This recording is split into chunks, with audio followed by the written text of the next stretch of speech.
છોટાઉદેપુર જિલ્લામાં 1979ની સાલમાં ખેડૂતોને સિંચાઈનું પાણી મળી રહે તે માટે પાવી જેતપુર તાલુકામાં ડુંગરવાડ ખાતે સૂકી સિંચાઈ યોજનાનો ડેમ બનાવવામાં આવ્યો હતો, જેને લઈ ખેડૂતોને સિંચાઈનું પાણી મળી રહેતું હતું. પરંતુ એ જ ખેડૂતો આજે એટલા માટે દુઃખી બન્યા છે કે જે ખેડૂતોના ખેતરો સુધી માઇનોર કેનાલો દ્વારા પાણી પહોંચાડવામાં આવતું હતું, એ માઇનોર કેનાલો અતિશય જર્જરિત બની ગઈ છે. કેટલીક જગ્યાએ તો ગાબડા પડી ગયા છે, તો કેટલીક સ્પાઇસન તૂટી જતા પુષ્કળ પ્રમાણમાં પાણીનો વેડફાટ થઈ રહ્યો છે અને એ પાણી ખેડૂતોના ખેતરમાં જતા ખેડૂતો ખેતી પણ કરી શકતા નથી. વર્ષોથી અધિકારીઓની બેદરકારીનો ભોગ ખેડૂતો બની રહ્યા છે. ખેડૂતો દ્વારા કેનાલોની મરમ્મત કરાવવાની રજૂઆત કરવામાં આવતા ખેડૂતોને આશ્વાસન આપવામાં આવે છે કે આ વખતે તો કેનાલોનું રિપેરિંગ કામ કરી દેવામાં આવશે, જેને લઈ કેટલાક ખેડૂતો ખેતી કરવાની તૈયારી પણ કરી દે છે. પરંતુ સમયસર રિપેરિંગ કરવામાં ન આવતા ફરી તેમના ખેતરોમાં પાણી ઘૂસી જાય છે અને તેમની મહેનત પર પાણી ફરી વળે છે. એક તરફ ચોમાસાની ખેતી નિષ્ફળ જાય છે અને એક તરફ ખેતરોમાં પાણી ભરાઈ જતાં ખેતી કરી શકતા ન હોય ખેડૂતો નિરાશ બન્યા છે. ખેડૂતોના ખેતર સુધી પહોંચાડવામાં આવેલા કેનાલો કેટલીક તો બિસ્માર બની છે. તે ખેડૂતોને નિસાસા નાખવા અને રડવા સિવાય બીજો કોઈ વારો નથી. આ સ્થિતિ આજની નથી. વર્ષોથી પાવી જેતપુરના તારાપુર સહિત અનેક ગામોના લોકો ભોગ બની રહ્યા છે. ખેડૂતોનું કહેવું છે કે અમારા પાસે જમીન હોવા છતાં બીજાના ખેતરોમાં મજૂરી કરવા જવાનો વારો આવ્યો છે. જે ખેતરો પર ખેતી માટે લોન ઉછીના લીધા છે તે પૈસા ભરપાઈ કરી શક્યા તેવી સ્થિતિ નથી. સૂકી જળાશય ડેમનું પાણી કેનાલોમાં છોડાતા જ ખેડૂતો ચિંતામાં મુકાઈ જતા હોય છે. કેનાલોની સફાઈ પણ કરવામાં ન આવતા કેનાલો ઉભરાઈ રહી છે. કેટલીક જગ્યાએ ગાબડા પડી રહ્યા છે. તારાપુર સીમના આ વિસ્તારમાં ઠેર ઠેર ખેતરોમાં પાણી જતું જોઈ ખેડૂતો ફક્ત નિરાશા જ નાખી રહ્યા છે.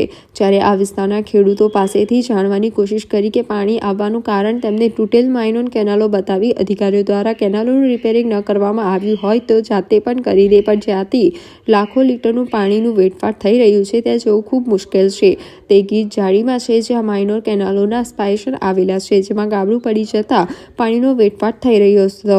જે પાણી હવે રહ્યું છે તે રોકવું ખૂબ મુશ્કેલ છે. આ સ્થિતિમાં ખેડૂત કરે તો શું કરે? ખેતરોમાં ફક્ત ઉગી નીકળેલ ઝાડ જ જોવા રહી છે. કેટલાક ખેડૂતોએ પોતાના ખેતરમાં ઘૂંટણ સમાન પાણીમાં ઉતરી બતાવ્યું કે આ ખેતરમાં અમે ખેતી કેમ કરી શકાય? ચોમાસામાં નથી ખેતી કરી શકતા, પાણી ભરાતા શિયાળામાં પણ ખેતી કરવી શક્ય નથી. આ જ પાણી ઉનાળા સુધી રહેતા ઉનાળુ પાક પણ ન રહી શકે. હવે જગતનો તાત કરે તો શું કરે? શું કરવા સાહેબ? કઈ પાકતું નથી, કશું નહીં. આ બેંકો વાળા જપતા નહીં. આવું 15 વર્ષથી આ કેલાનો વાળા સાફ કરતા નથી. વરાપ થતો નહીં. હું ઓરું મેં કહો હે? એક સાલીની જમીન મેં છે તમે હવે અમને આવતા સરકાર પણ તે તમે હવે પોણી થઈ ગયું. અમને તલાવ જન ભરાની જાય. બરોબર, શું કરું હાવ? હે તમે પાકતું નહીં તો પછી હું તહીં ઓરીએ આ કેલન ને લીધે. કેલાનો સાફ નહીં કરતા, કોઈ અધિકારીઓ આવતા નહીં. પ્રમુખ મંત્રી પર અધિકારીઓને પૂછે તા કે પ્રમુખ મંત્રીને વાત કરો. એમને વાત કરીએ તા કે થઈ થશે તઈ થશે, બીજું થાય નહીં. આવું બોલે. તો એમને સરકાર પૈસા આપે છે મંત્રીને, પ્રમુખને. એમને રિપેર કરાવવું જોઈએ ને. આ 15 વર્ષથી તમે આ જમીન પડી રહી છે, શું કરવાનું? હવે સતી જમીન અમારે જવું પડે બસ મજૂરી. આ 12 એકર જમીન છે સાહેબ અમારે બધાને ગામ વાળા, અમારા આ બધાનું. હવે શું કરવાનું? હા, લોન લીધી છે સાહેબ મારી 1,30,000 રૂપિયા લોન છે. મેં મેનેજરને મળવા ગયો સાહેબ, તો મને કે તારી જમીન વેચી દે એમ. આ કકમ જમીન સાહેબ? અમુની ઇન્દિરા ગાંધી આપેલી જમીન, 20 મુદ્દાની અંદર આપેલી જમીન કકમ વેચું મેં? કેમ રડો? તો પણ રડવું નહીં તો શું કરું? હે આવું બોલે તા પાક છે ત્યાં ભરશું એવું મેનેજરને મેં વાત કરેલી. કોઈ છતાં મેં કઈ શેઠિયાના પૈસા લાવીને મેં લોન ભરી તો કે હા તને લોન ના મળે એમ.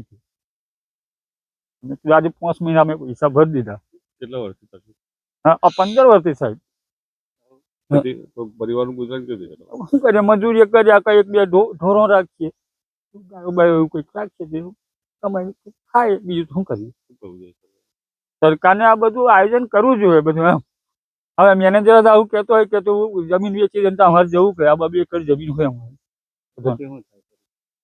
પરિસ્થિતિ કેવી થાય? અમારી મરી જ જવાનું. દવા લઈને શું કહે ગતિ લેશું વળી. 80 ડેમ બાંધવામાં આવેલો પણ અમે સુખી હતા, પણ અત્યારે બધા દુઃખી છે. કેમ કે શિયાળુ પાકે નિષ્ફળ ગયો ને અત્યારે ચોમાસાનો પાકે નિષ્ફળ ગયો. ને અત્યારે શિયાળામાં શિયાળામાં એવું જ છે, નિષ્ફળ જ છે. કેનાલો સાફ નહીં. કેનાલો સાફ કરતા નથી ને અમારી માંગણી કેનાલો સાફ કરવાની છે. કેમ આવું કેમ થાય છે? અધિકારી દેખતા જ નહીં પછી જતા જમીન હે. તો કેમ આવી પરિસ્થિતિ શું કારણે છે એમ? શું કારણે એમ કે કોઈ દેખવું તો જોઈએ ને કેનાલ કઈ તૂટેલો છે કે ફાટેલો છે, પાણી વેરાય છે, એ કોઈ દેખતું જ નહીં. એ પાણી ક્યાં જાય? બધા ખેતરો લોકોના ખેતરોમાં જાય છે ને બધું બગાડે છે. ગુજરાન કરવા માટે બીજાના ખેતરમાં મજૂરી કરવા જાય છે. તો શું માંગ સરકાર જોડે? સરકાર જોડે કેનાલ રિપેર થાય એ મારી માંગ છે. અમે ચોમાસાની ખેતી કઈ અમને મળી નહીં, પાણી ભરાય એટલે ચોમાસાની ખેતી નહીં મળી. હવે શિયાળો ખેતીમાં ખેડીને તૈયાર કરી નાખ્યું, બિયારણ લઈ આવ્યા અને પાણી ભરાઈ ગયું. હવે પાણી ચાલુ હોય તો અમારે કઈ રીતે ખેતી કરવાની?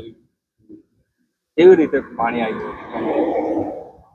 કેનારો રિપેરિંગ ના થાય ત્યાં સુધી ઉપરથી પાણી વધારે આવતું હોય, રાતે લોકો પાણી ગમે તે વાર થાય, ખેડૂત રાતે મૂકીને જતા રહેતા હોય તો પાછળ જ્યાં પાણી નીકળતો હોય નિકાસમાં નીકળી જાય એટલે પાછળ વાળા ખેતરને બગડે. બધું સાફ સફાઈ નથી એટલે પાણી નીકળે ને. લાગે છે તમે હવે બિયારણ લાયા છો અને ખેતરમાં પાણી ભરાઈ ગયું છે, હા, કેવું થશે? હવે એ નુકસાન જ ને. હવે એનું કોઈ ગેરંટી નહીં. હવે વરાપ થઈ ગયો ને કદાચ પાણી ઉપરથી આવી જાય તો ભરા જાય પાછું. હવે વધારે આવતો હોય એટલે ઢારિયામાં ના આવે ને પાણી.